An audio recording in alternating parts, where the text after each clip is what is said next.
글로벌 증시 마감 시황 전해드리겠습니다. 이날 뉴욕 증시의 분위기는 좋았습니다. 장 초반부터 해서 상승 출발했고 그 이후에 상승폭을 더 키워나가는 그런 관점으로 움직였었습니다. 종가부터 체크를 해보겠습니다.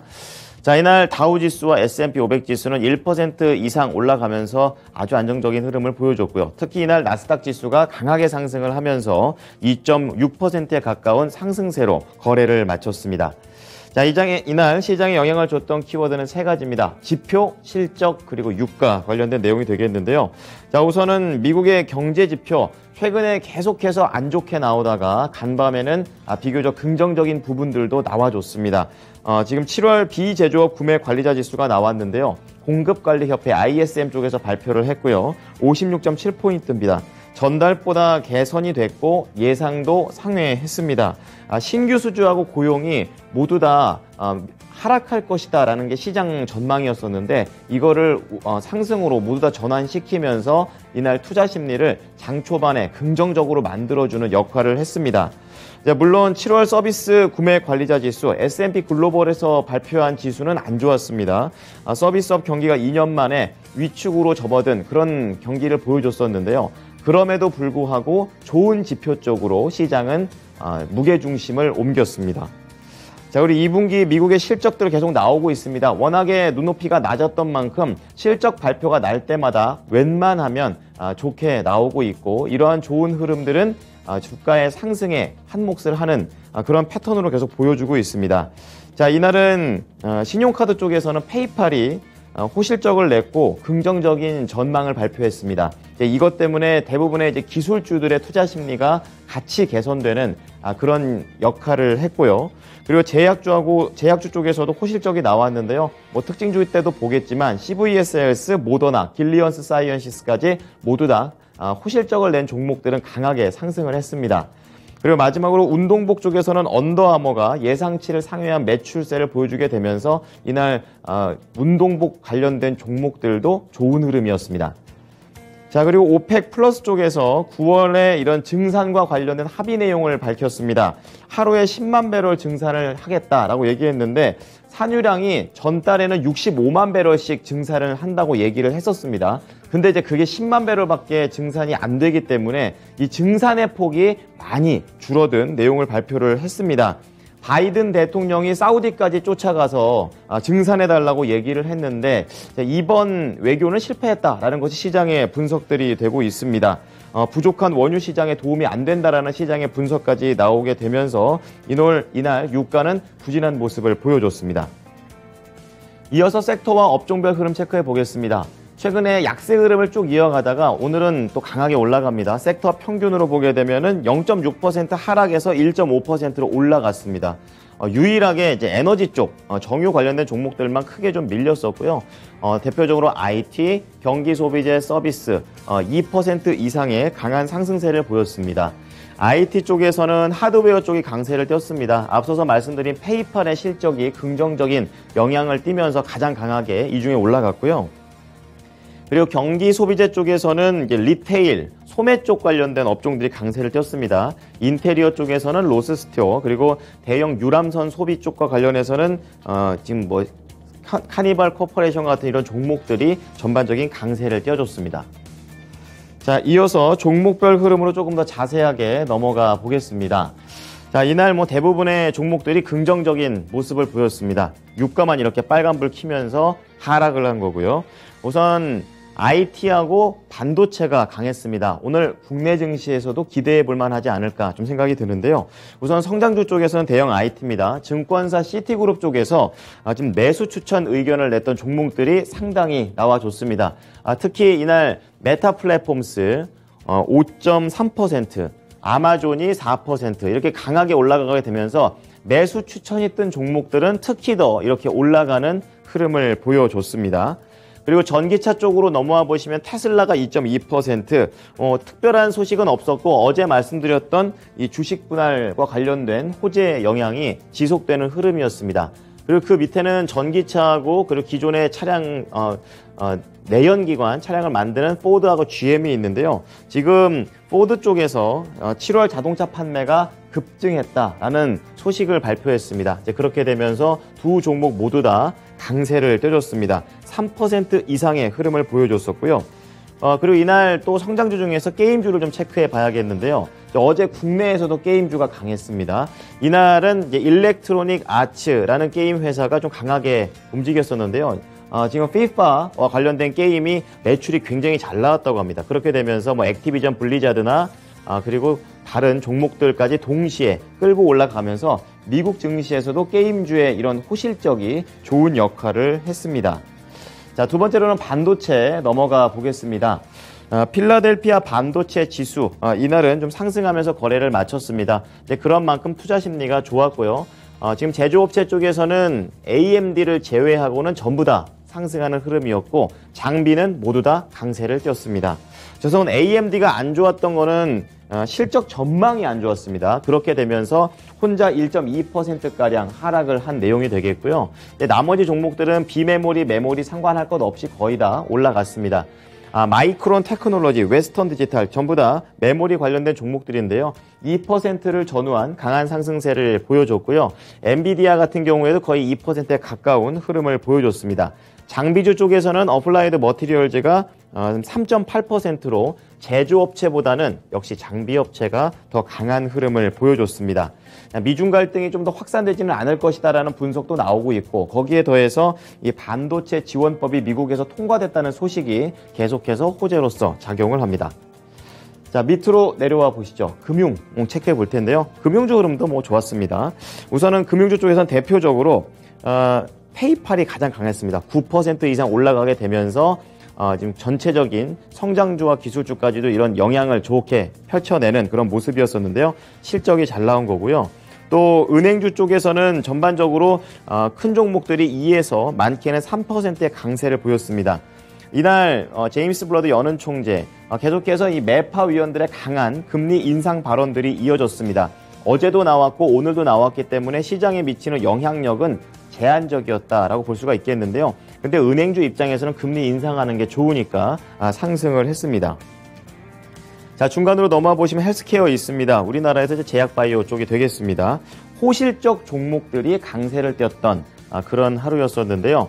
지금 제약 쪽에서는 길리어드 사이언스, 암젠, 에브비 이제 이런 종목들 전반적으로 호실적이 잘 나왔습니다. 길리어드 사이언스가 특히 4.5%대로 이런 실적에 대한 날개를 제대로 타고 가는 그런 모습을 보여줬었고요.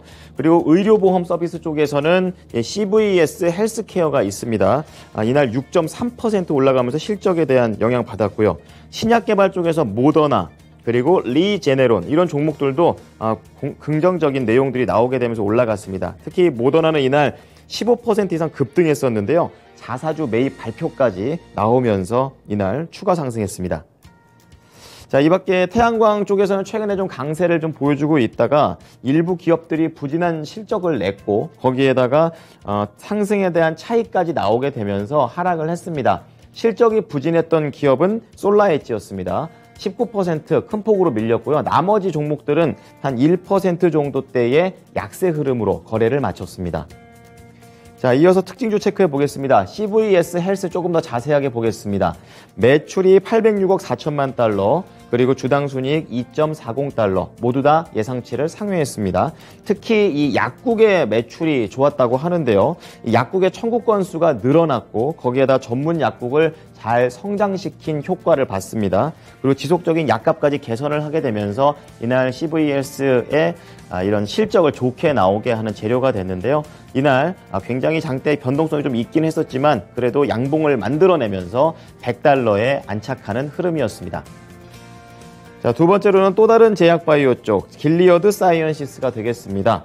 매출 63억 달러, 주당 순이익 1.58달러가 되겠습니다. 매출은 예상치를 확실하게 넘겼는데요. 지금 주당 순이익은 전년 대비 감소는 했습니다. 하지만 예상치는 넘겼다 정도의 수준이 되겠습니다. 이날 길리어드 사이언스 쪽에서는 이 코로나 쪽 관련해서는 매출이 안 좋았었는데 에이즈나 유방암 그리고 암세포 이런 치료제 매출이 급증을 하게 되면서 호실적을 견인할 수 있었습니다. 그리고 앞으로 이 레나카파비르 에이즈 치료제가 되겠는데요. 지금 FDA 쪽에서의 승인 기대감이 좀 있고요. 그리고 골수 이형성 증후군과 관련된 중간 결과를 발표할 예정이기 때문에 이것들도 또 하나의 앞으로의 모멘텀으로서 작용을 했습니다. 이날 장중에 윗골이다고 약간 내려오면서 상승 탄력을 줄었지만 그래도 4.5%나 올랐고요. 62달러에 거래를 마쳤습니다. 자, 유럽 체크해 보겠습니다. 자, 1%를 전후한 상승세를 보여줬고 영국만 약간 덜 올라가는 흐름이었었는데요. 기업들의 실적이 상당히 혼조됐었던 모습이 있었고 부진한 지표에 경기 우려가 좀 더 컸었지만 결국에 저가 매수세에 따라서 올라갔다라는 분석이 되겠습니다. 지금 독일 닥스 지수가 1.0%, 프랑스가 0.9%, 영국만 0.5%대의 상승으로 거래를 마쳤습니다. 상품 시장 체크해 보겠습니다. 유가가 다시 한번 좀 하락하는 그런 모습을 보여줬습니다. 이제 90달러도 약간은 위태로워 보이는 수준까지 하락을 했고요. 지금 오펙 플러스에서 증산을 한다니까 처음에 유가가 올랐다가 미국 에너지 정보총에서 지금 수요가 둔화될 수 있다라고 발표되면서 이게 더 크게 영향을 미치면서 하락했습니다. 그리고 구리 가격은 미중 여파 갈등을 계속해서 겪고 있죠. 1.6% 하락하고 있고 안전자산인 금값은 이런 강달러에 밀려 내려갔습니다. 그리고 마지막으로 국채 수익률은 경제지표가 개선됐고 연준 위원들의 이런 매파적인 발언 때문에 상승세를 키워가고 있다가 유가가 이렇게 밀리니까 다시 하락으로 전환하면서 거래를 마쳤습니다.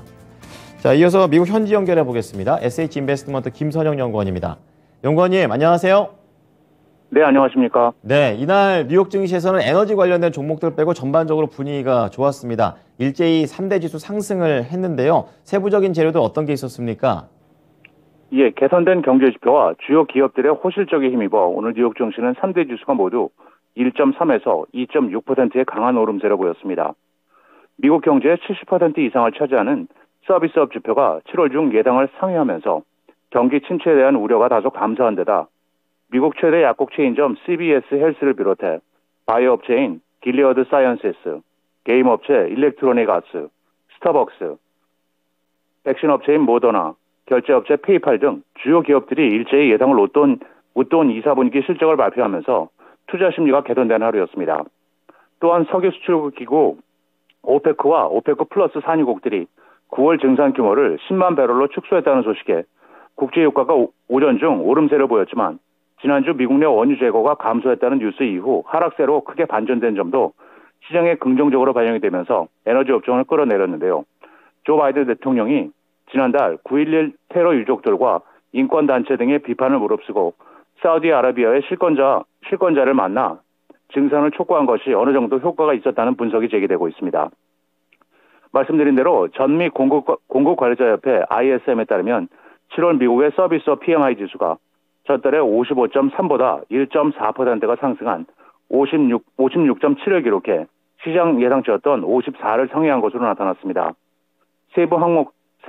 세부 항목들을 보면 기업 활동 지수가 전달에 55.3에서 56.7로 상승한 것을 비롯해 신규 수주 지수는 전달에 55.6에서 59.9, 재고 심리 지수는 50.1로 전달비 대비 소폭 상승하면서 확장 국면에 재진입했는데요. 반면 고용지수는 49.1을 기록해 두 달째 위축 국면을 유지했으며 가격 지수는 72.3에 그쳐 전달 대비 하락하면서 석 달 연속 하락세를 지속했고 공급업체 배송지수 역시 57.8로 전달보다 소폭 하락했습니다. ISM 측은 13개 업종이 전반적인 성장세를 기록했다면서 전체 지수 역시 26개월 연속 확장 국면을 유지했다고 설명하고 있는데요. 이 지표는 서비스업 부분의 전체 경제 상황의 지표로 계산되는 종합지수로 동일 가중치를 가진 4가지 지표에 대한 동향지수, 기업활동, 신규 주문, 그리고 공급자 납기에 근거하며 표준산업분류 9개 카테고리를 대표하는 62개 이상의 각 산업 부분에서 370명 이상의 구매 담당 직원을 대상으로 한 월간 설문지 답변을 통해 편집한 데이터에 근거하며 수치가 50을 넘을 경우 비제조업 부분 경기가 호황임을 보이고 50 미만일 경우에는 위축을 나타냅니다.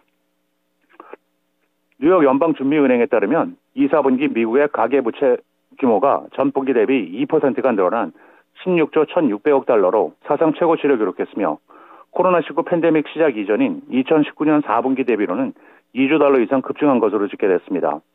보고서에 따르면 2분기 미국의 모기지 부채 규모는 전분기 대비 9.1%가 증가한 11조 4천억 달러에 달했고 자동차 할부로는 전분기 대비 330억 달러가 늘어난 1,990억 달러를 기록했는데요. 오토로는 융자 건수보다는 건당 융자액이 늘어난 영향이 컸으며 신용카드 부채 잔액도 전분기 대비 460억 달러 불어나면서 1년 전 대비 13% 늘었고 이것은 1999년 이래 23년 만에 최대폭이었습니다. 한편 비주택 신용 부채 전체로는 1분기 대비 2.4%가 증가해 2016년 이후 최대 증가폭을 기록했는데요. 여론 측은 학자금 대출을 제외하면 모든 종류의 채무가 대폭 증가했다면서 미국인들이 예전보다 더 많은 돈을 불리고 있지만 늘어난 차입금의 대부분이 물가 상승에 기인한다고 설명하면서 늘어난 부채와 높은 이자율에도 불구하고 연체율은 비교적 양호한 수준을 유지했다고 분석하고 있습니다. 자, 이어서 종목으로 넘어가 보겠습니다. 이날 시장에서 주목했던 게 또 실적이라는 키워드가 되겠는데요. 호실적이 나온 기업들은 잘 갔지만 그렇지 않은 기업들은 부진했습니다. 얌브랜드 좀 자세히 보겠습니다.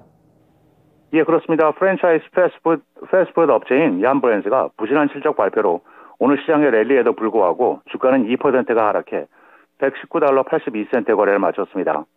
얌브랜드의 2, 4분기 조정 주당 순이익은 지난해 같은 기간에 비해 9.5%가 감소한 주당 1달러 5센트로 시장 예상치였던 1달러 9센트를 하회했고 매출은 2.12%가 늘어난 16.4억 달러를 기록하면서 시장 예상에 부합했습니다.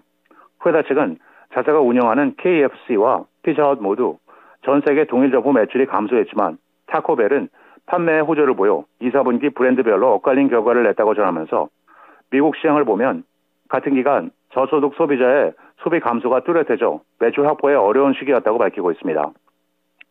마지막으로 내일은 노동부의 주간 실업수당 청구 건수가 발표되며 시장 예상은 이전주 대비 증가한 26만 건이며 이어 상무부의 6월 무역 적자가 발표되고 다우지수의 구성 종목인 바이오 업체 엠젠을 시작으로 켈로그, 초이스 호텔, 코노코필립스, 비욘드 미트, 듀크 에너지, 크록스, 알리바바, AMC 엔터테인먼트, 엑스피디아, 일라이 릴리, 리프트, 쉐이크쉑, 유니버셜 디스플레이, 이엘프, 트윌로우, 그리고 스카이웍스 솔루션스가 지난 2분기 실적을 발표할 예정입니다.